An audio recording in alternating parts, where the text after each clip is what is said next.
sure to follow us on all social media at The Juice Chicago. And don't forget to tune in every Wednesday at 5:30 on FluentRadio.com. It's your girl Joycey J. And I'm Tavi Mo. And y'all, we got a very, very special guest in the building, Delilah. Hey, round of applause. Yes. A little late on that. So glad to have you in the studio. Absolutely. Now, before we get into the interview, y'all, we just took a shot of Manhattan. So if you don't know, it's a black-owned liquor brand. Yes. And we're about to give y'all our real review. So, Delilah, how was it? I liked it. Okay, what did it remind you of? It kind of had like a little spicy, long aftertaste, but it's gonna get the juices flowing so I could, do what I gotta do on this show. Let it all out because we all the juice. Yes. What about you, Joyce? It was a long aftertaste. Mm-hmm. It definitely gave me that Douce Hennessy type feel. Absolutely. Yeah. Yeah, I agree. Definitely Hennessy vibes. Smooth. I don't know. Yes. But look, we highly suggest you guys trying this bottle. Shout out to every black-owned liquor. And if you have a brand, look, y'all know we love to support. So check it out, man. Absolutely. Now, Delilah. So for everybody who don't know who you are and what you do, let them know. So I do many things. But most importantly, I'm the founder of the Mural Movement, which is a nonprofit here in Chicago that beautifies Black and brown communities. Along with that, I own Vault Gallery, which is one of my first businesses, VIP Paints. I'm an artist, muralist, manager, community activist manager. So I wear many hats, but my most important thing, my passion is my community service. I love that. And I also see that you're a creative activist. So let me know, where did all of your creativity start? So it started June 2020 after George Floyd was killed, when at a time where Chicago was doing the protests here and all the board ups. So at that time, Vault Gallery was shut down because of everything that was going on. So the artists and I were like, well, what can we do to support the message Black Lives Matter and Black and brown unity? And what we did was we just started to volunteer in our community doing murals on the board ups.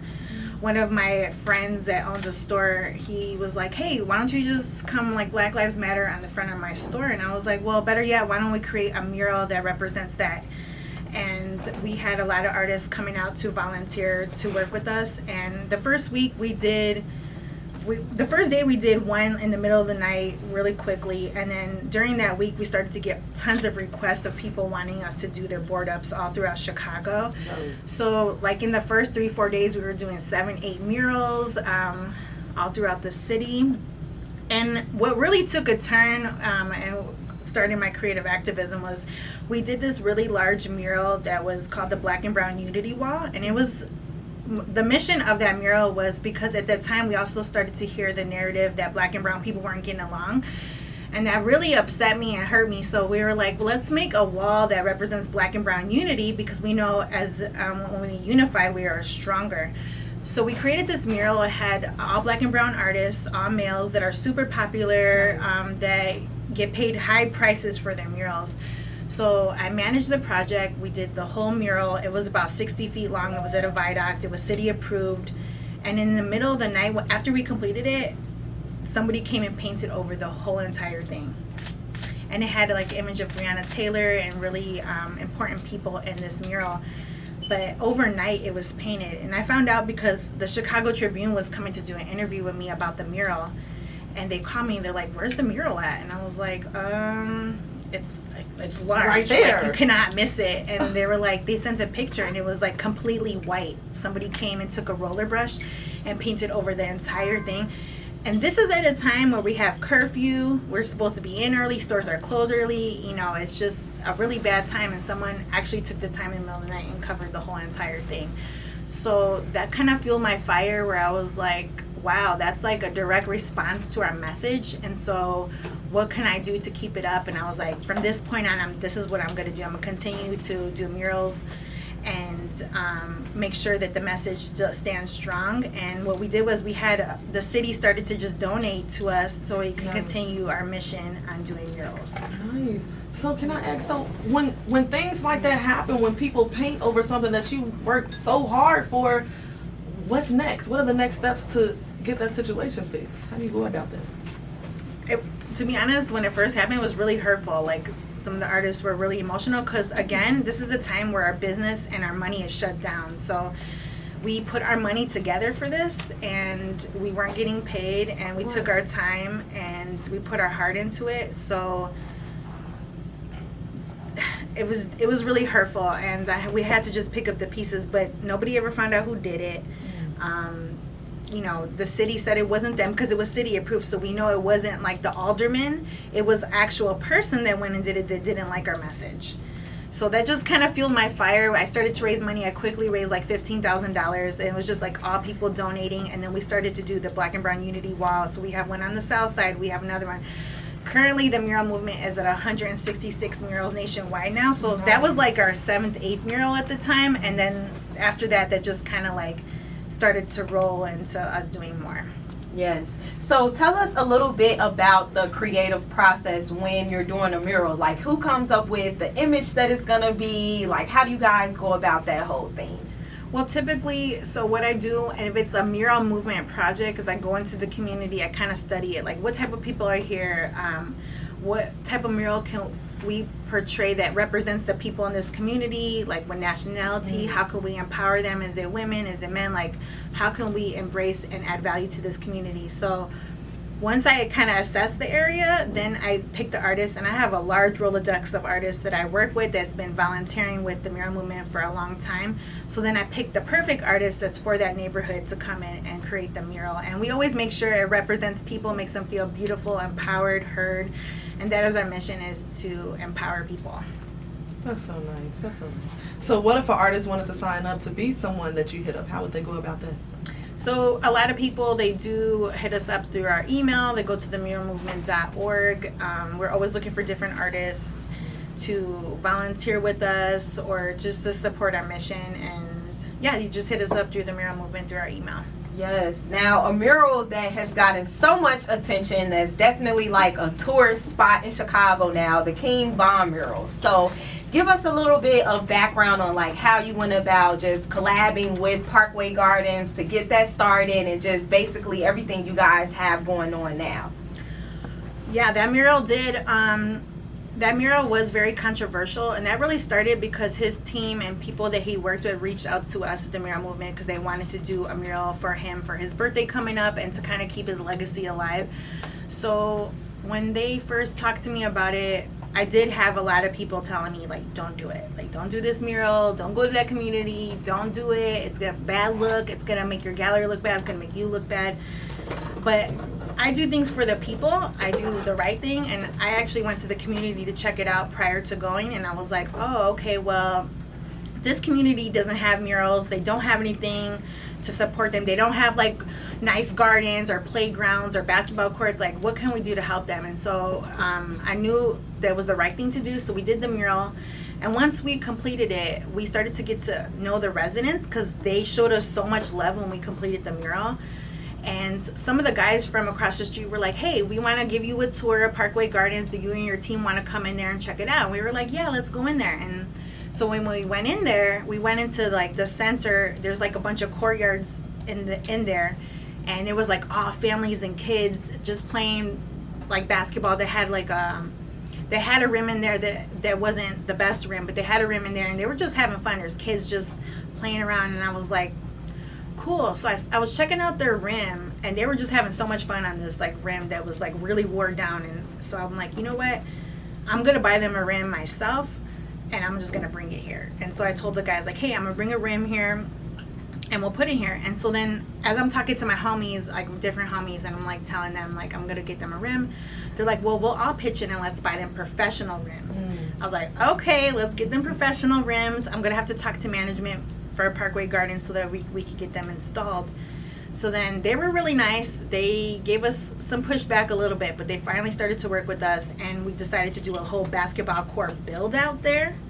So we picked an area. They redid the ground. We installed one rim, and the cool thing is that Chicago Bulls, they came in at that time and they were like, oh, so what can we do to help you? I'm like, well, we got these professional rims. We want to get them customized by an artist, so it's like really nice, you know. So they supported that. We paid the artists. We got them custom designed rims, and so now we're actually completing. We're going to be putting the second rim this upcoming week. So this has been a long project of mine that I've been working on. We'll be completing that. And as when we were putting up the first rim, we were there, and I was passing out toys. It was for Christmas. I was again with the O Block guys, and we were passing out toys, and I saw them playing on the rim, and everybody was really good, all the kids and everybody. And I was like, I should do a tournament. And I always come up with these big, bright ideas, but and I never know how I'm gonna like make it work, but it always works out. So I started coming up with the idea, like I'll create a tournament for them where it's gonna be kids, teens, young adults, and adults. And I want to get them professional, like uniforms, practice uniforms, duffel bags, gym shoes. Like I want them to be like decked out, because I know when you put on like an official outfit or some nice gear, you feel like, you know, it empowers you. You feel good. So I don't want to just throw some like tournament together and be like, hey, everybody just play cool. No, I want them to feel official and important and valued. So right now what I'm doing is fundraising to get them all that stuff. And the Chicago Bulls, again, shout out to them, because they always come in and help me. They got us practice uniforms. Yes, they deserve it, because they slip in all the time. They're always watching everything I'm doing, and no matter what I'm doing, Chicago Bulls is helping. So they helped with the practice uniforms. We've been just raising money in various ways to get all this stuff done. Yes. Now, speaking of this notorious King Von mural, everybody literally traveled to Chicago just to take pictures in front of that mural. How did you guys go about picking the perfect picture? I know he's sitting on the chair. He's, you know, showing his mouth. How did you guys go about picking that? So the cool thing is that his team sent us a folder full of photos that he had took before his passing. So we got to pick for them. We picked different ones, and this was the one we really liked the most, that we felt that the residents will like. So we picked that one. Everybody loved it. It looks good. And the hardest part originally was like, where are we going to find a wall? Because nobody wanted us to do a King Von mural on their wall. But it was, I'm so glad everybody told us no, because then the store across the street from Parkway Gardens let us do it. And I don't know if y'all remember, I got a lot of backlash from that from the police too. So I really fought to keep this mural up, because when it first went up, the police wanted it down right away. So they called the property owner, they called me, they were like, we need to take this down. This is going to start a whole lot of stuff in the neighborhood. And I was like, we're not taking it down, because it's going to make it worse. The residents feel very proud that they have him across the street, and now we have all different types of nationalities, all different types of people traveling just to come see this mural. Like I was seeing all types of people pull up to it. So I had to do meetings with the police, with the alderwomen. They did a community vote where you text in to vote if you want to keep the mural or not. I was arguing with residents, the police, and everything, and I won. So, period. Yeah. It's still up, and it looks good. Yeah. It looks good. And, you know, people still come visit it, and I always encourage, because, you know, that area has like a reputation where you shouldn't go there. It's bad and everything. And, you know, all of Chicago, we have its parts. But if you go there, check out the mural, and you meet the residents, they show us the most love, which is why we show them the most love back. Like, they've been checking in on us. The guys, the O Block guys, they still checking. When we don't go there for a while, they're texting like, how you guys doing? You guys need anything? You guys good? And so it's like, how could you not want to like help support them and give them what they need as well? Absolutely. And let's just talk about how, because I feel like that your surroundings and your circumstances, you know, that plays a big part on your mood, your feelings and stuff like that. So let's just talk about how important it is to see, you know, beautiful images around you and, you know, things of that nature that are inspiring when you do come from, you know, neighborhoods like that. Yeah, so, you know, I feel like the reason why I'm really in tune with doing murals for that focus on representation for people of color is because when I was a little girl, I went to Bridgeport Catholic Academy, which is in Bridgeport.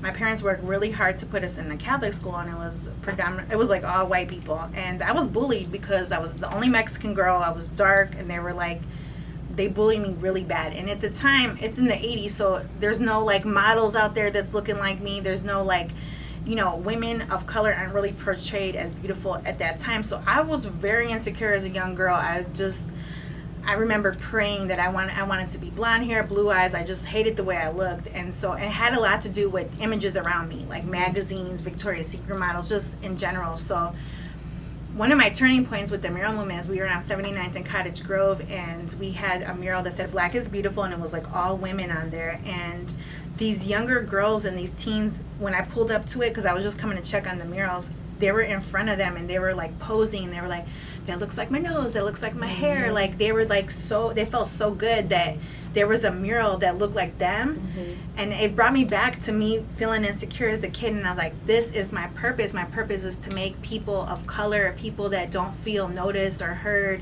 make them feel beautiful. And so that's how I go about, that's how I like to move, is that making sure that art represents the people, so it makes them feel like good about themselves. That's so beautiful. That's such a beautiful message. Now, what could you say, you know, for those younger women that did grow up with mental health problems and feeling insecure about their self? What's one thing, some advice that you can give someone that's going through a hard time like that?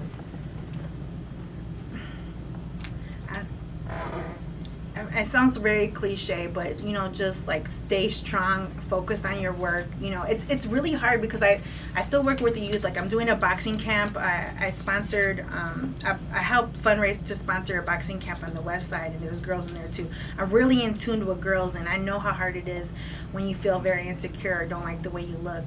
And it's just hard. Like I'm really, like bullying and all that, it just really takes a toll on people. But I just really try to tell people, like, to be kind to others, like ask people how they're doing and compliment them, and, you know, just try to relate to them.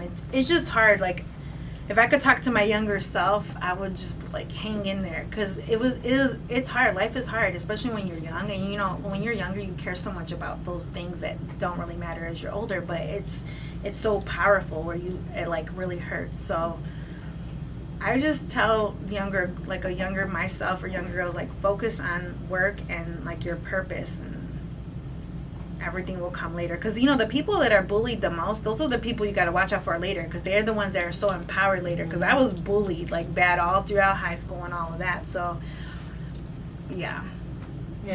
No, that's inspiring. I feel like, you know, what you do for the different communities is so inspiring. You know, I definitely commend you. And then even like yesterday, you shared a little bit more deep into your story. So I think that's, you know, it's just another level, you know, and I just feel like I resonate with that. And I think that, you know, your perseverance and everything, I just think it's really admirable. So, you know, we salute you at the Jew Chicago, you know, for everything that you're doing for these communities, and, you know, just all the work is really, really great. Definitely. Well, thank you for what you guys do, because what you guys don't know is I've been wanting to come on here.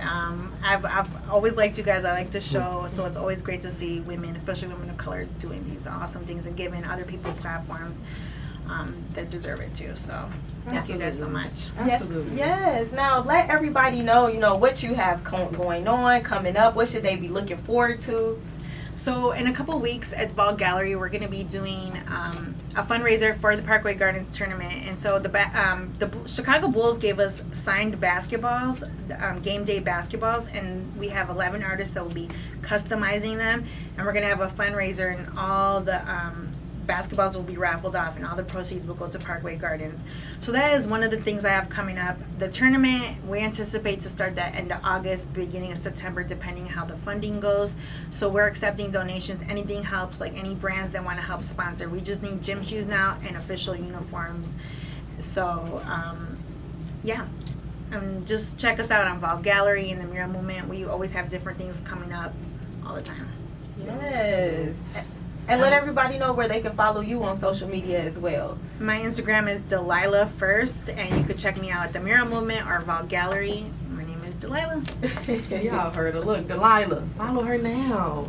Delilah, shout out to you. Shout out to you. And shout out to all of our listeners. Okay, so look, sit with us. Sit tight. We'll be right back. It's your girl, Joy TJ. I'm Tavi Mo.